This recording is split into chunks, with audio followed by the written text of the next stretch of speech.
Mr. President, may violation ba ito sa ating soberanya, itong pagkakaaresto kay dating Pangulong Duterte? No. Bakit naman? Dahil consistent naman tayo. Hindi tayo tumutulong sa investigasyon ng ICC. Meron tayong contact sa kanila, natural. Ito na nga, President Bongbong Marcos binulabog ang sarili. Pagkadakip kay FPRRD, wala umano siyang alam. Pero bago ang lahat, maaari kayong mag-subscribe para maging updated sa mga issue at bagong mga balita.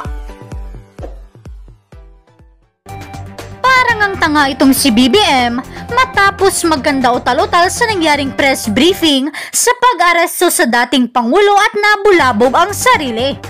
Kabangagan ni BBM, kalat na. BBM, binatikos ng gusto sa ginawang pagpaparesto sa dating Pangulo. Narito ang buong detalye. Former President Rodrigo Roa Duterte took off at 11:03 p.m. this evening and exited Philippine airspace. The plane is en route to The Hague in the Netherlands, allowing the former president to face charges of crimes against humanity in relation to his bloody war on drugs. The former president was earlier placed in government custody at Villamor Air Base after his common-law wife, Hanilet Avancenia, and members of his entourage arrived at 9:20 this morning from Hong Kong on Cathay Pacific flight number CX-907. Mr. Duterte was arrested in compliance with our commitments to Interpol.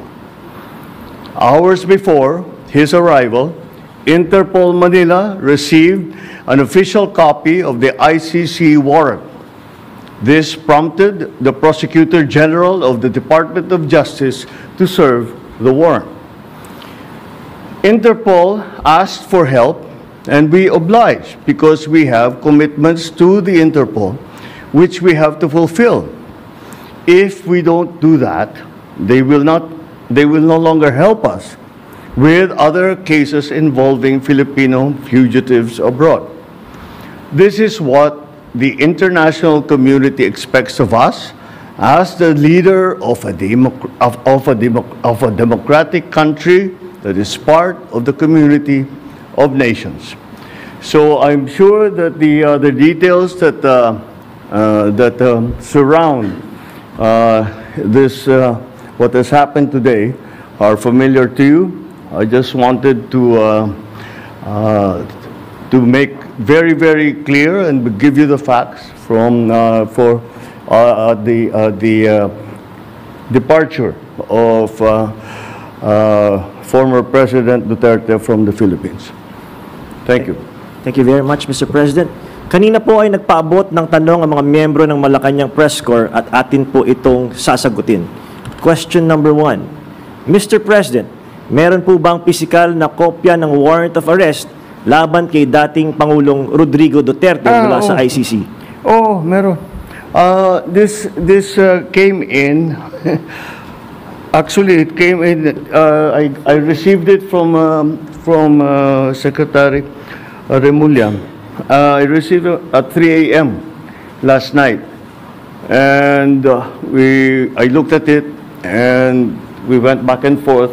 6:30, he wrote me again, and he said, "We have it already. We have the warrant of arrest from Interpol." And I said, "Okay, we'll put all our plans into place, and sige, let's proceed as we had discussed." Now that's what's happened. So yes, there is a very clear document that will explain that will explain the basis on how we conducted this arrest of former President Duterte. Sir, is it okay if we give them a copies of the arrest warrant, photocopies of the arrest warrant? Will that be possible? Do we have limitations on that? We have the limitations, but we can. We have here the SILG, who has been, of course, part and parcel of the entire operation. We will provide the PCO with a digital copy. It has been attested by the Secretary of Justice and the Department of Justice as a lawful and legal warrant. We will publish it after this press conference, and you can use it as reference. These are, it's very simple. It's a request to the Philippine government from Interpol to enforce the arrest warrant. And of course, we comply with our commitments to Interpol.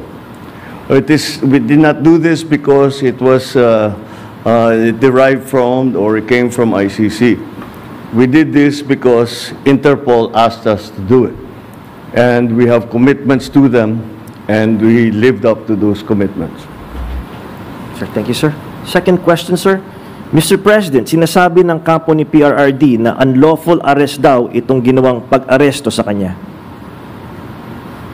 Well, we followed every single necessary procedure. We had a very good basis on which to serve that warrant and to read him his rights.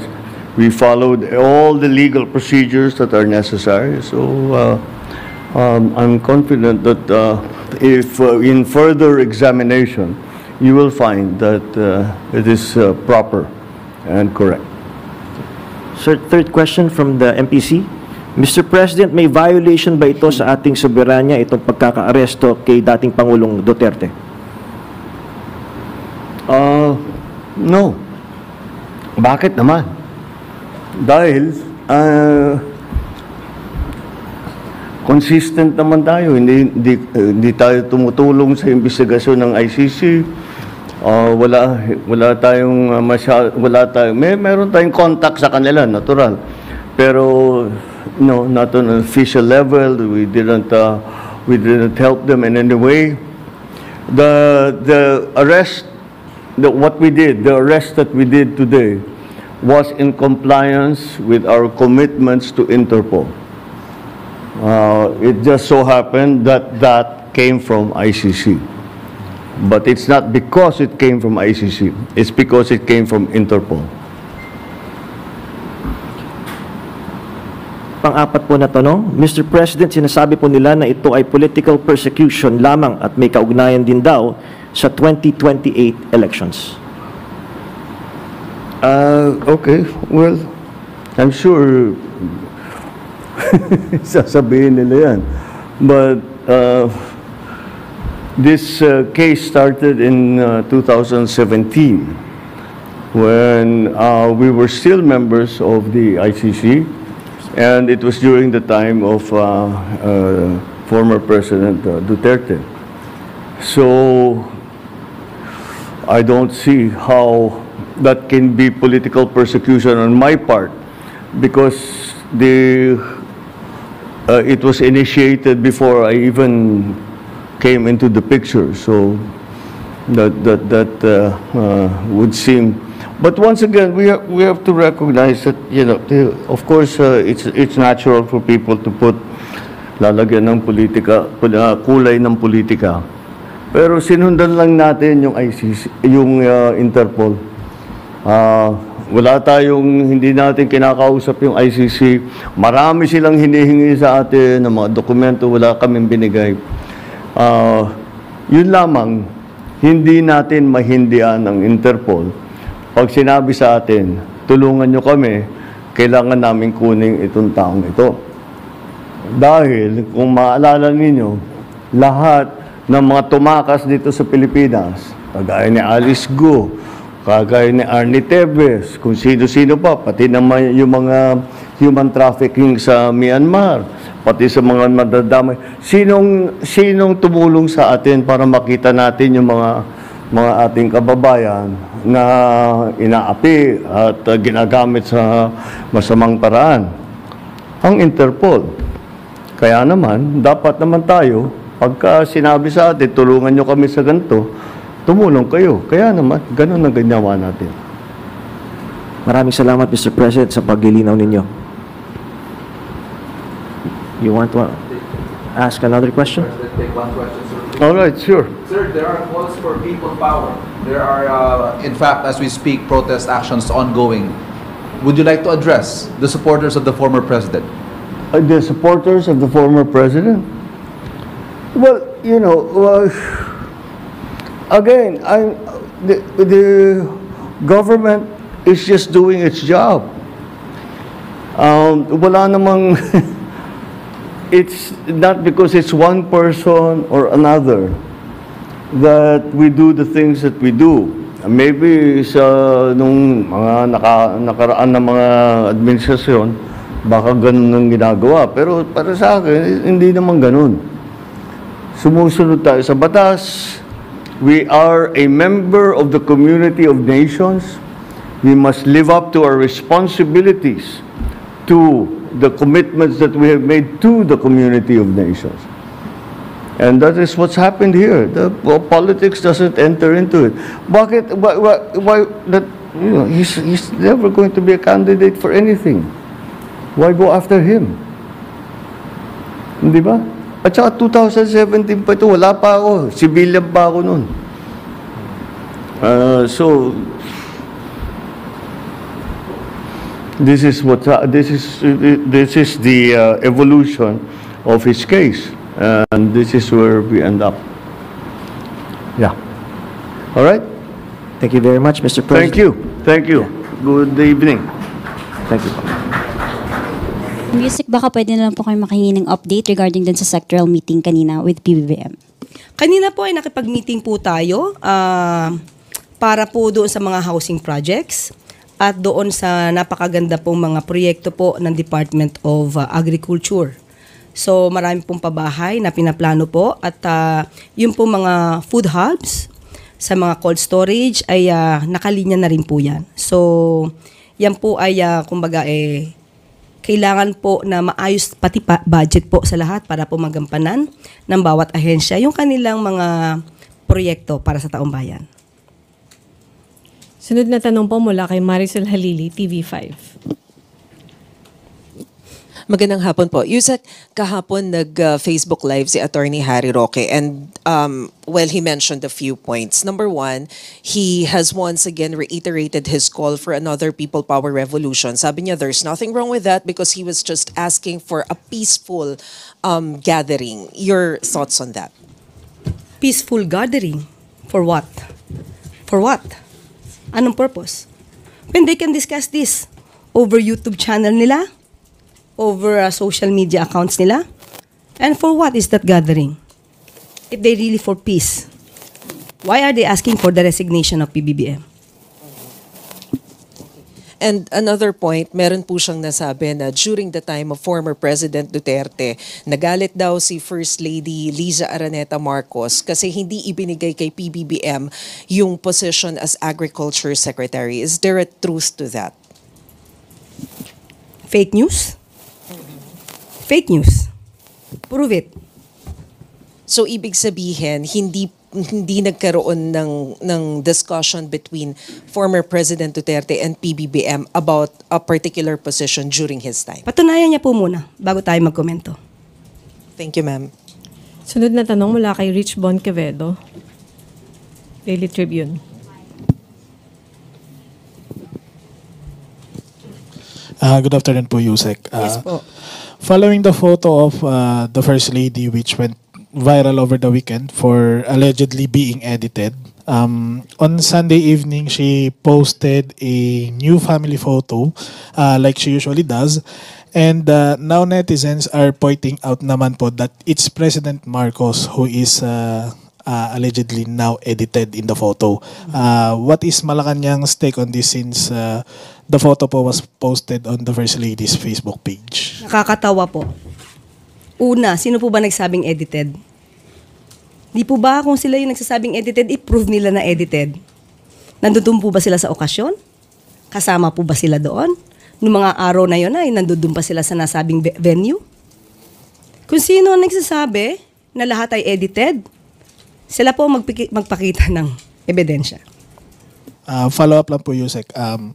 Is there any reports po na nakakarating sa inyo or kay President Marcos na they are being now targeted for fake news? Parang it's moving up na po in the family, to the family. Sino po ang target? The first family po. Any members like President Marcos and the First Lady. Ang tinatarget ng fake news? May nakakarating na po ba sa inyo na they are being targeted? I mean, Ever since, tinatarget na sila ng fake news. Hindi ito bago. Simula nang hindi naging maayos ang pagtingin ni VP Sara sa pamilya Marcos, nag-start na po ang fake news. thank you po, Yusek. Follow-up question po mula kay Ivan Mayrina, GMA. Yusek, is that an allegation that the fake news or whatever propaganda against the First Family is being carried out by supporters of VP Sara? Kasi nabanggit nyo ho, since hindi na sila naging okay, saka po nagsimula yung pagtatarget sa First Family ng ganito mga negatibong posts. There is this study made by Mr. Balbedina, a journalist.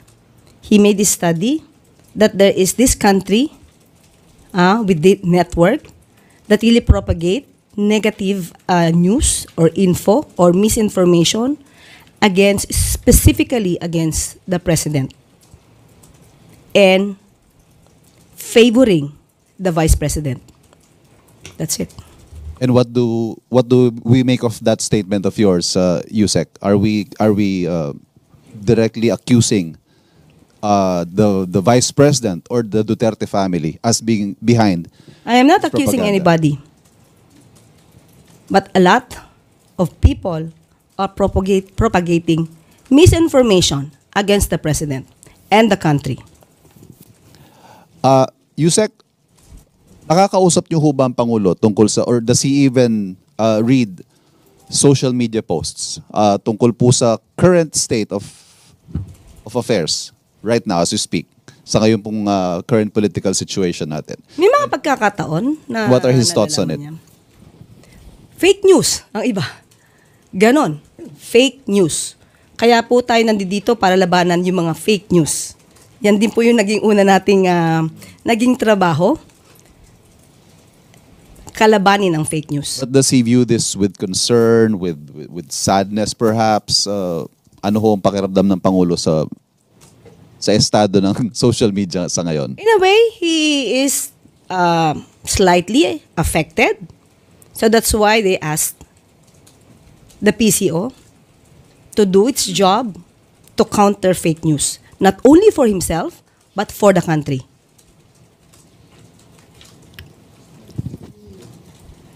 Sunod na tanong mula po kay Christian Yosores, Radyo 630.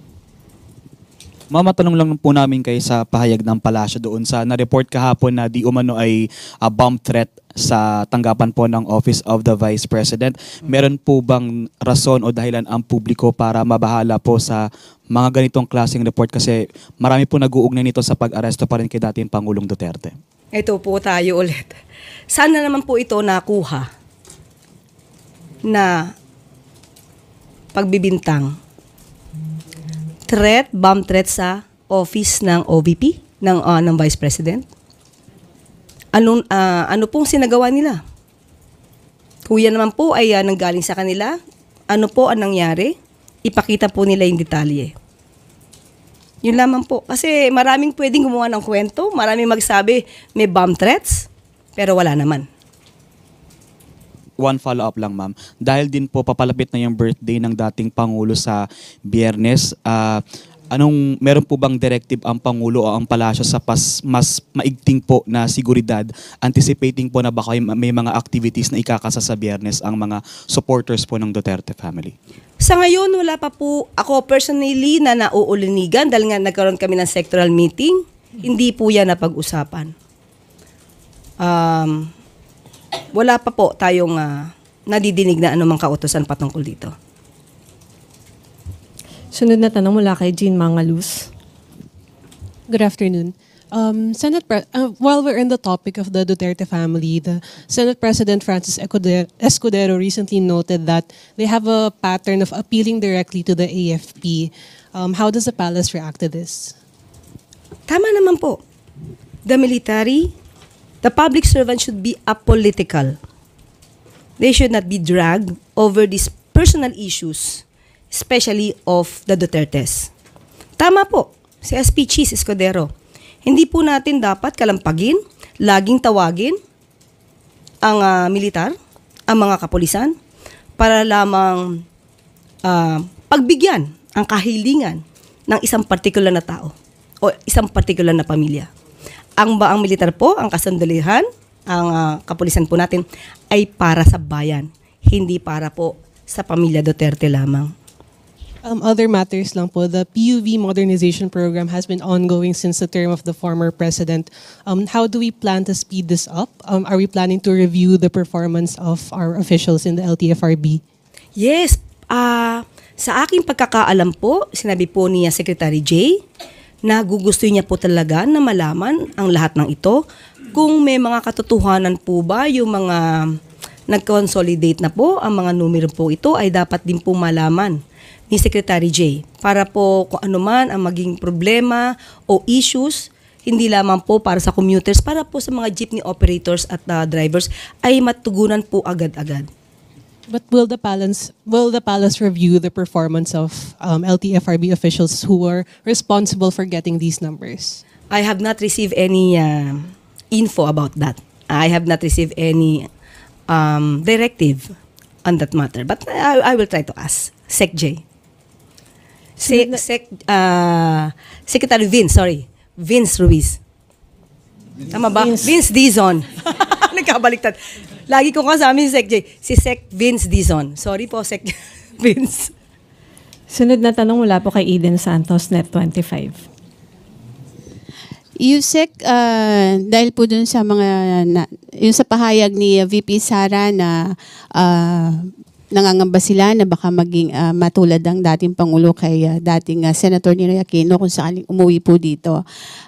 May we know po kung tuloy-tuloy pa rin yung security details sa dating Pangulo mula po sa Presidential Security Command? Ganito po yan. Nung umalis po siya, meron siyang preferred security. Nung dinala po siya sa ICC, sa The Hague. As of the moment, hindi na po natin alam kung anong ipinag-uutos ng ICC patungkol sa kanyang security. But meron po siyang kasama nung siya po ay umalis. Hindi po naman yan tinanggal. Yun pong kay Senator Bato, meron po bang reaksyon ng palasyo na parang sabi niya, tinanggal na daw yung security details sa kanya kay Senator Bato? Nasaan po ba kasi si Senator Bato? Nakikita po ba natin? Hindi ko po alam. Sorry po. As of the moment, di ko po siya nakikita. So, paano natin siya may bibigyan ng seguridad kung hindi po siya nagpapakita?